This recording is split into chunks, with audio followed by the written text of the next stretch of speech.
Good morning mga guys. Welcome to my vlog. Tingnan mo guys. Kay ganda ng bulaklak. Santan guys. So, yan. Kaganda ng bulaklak. So, paano ba nga magtanim nito?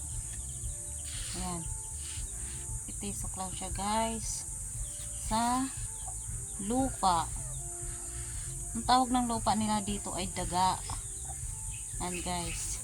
Hindi lang yan, meron pa doon. Yan guys. Napakarami yan, napakagandang tanawin yan. Guys.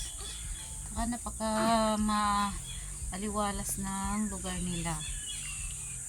Preskong hangin. Yan guys. At ito naman yung sa likuran na yan. Yun, mga pinya yan hanggang likod. Mga pinya yan guys. Yan. May nyugan, kakahuyan. Guys. Ang ganda ng mga bulaklak. Tinitrim nila yan guys. So guys, yan lang. Ingat po tayo lagi.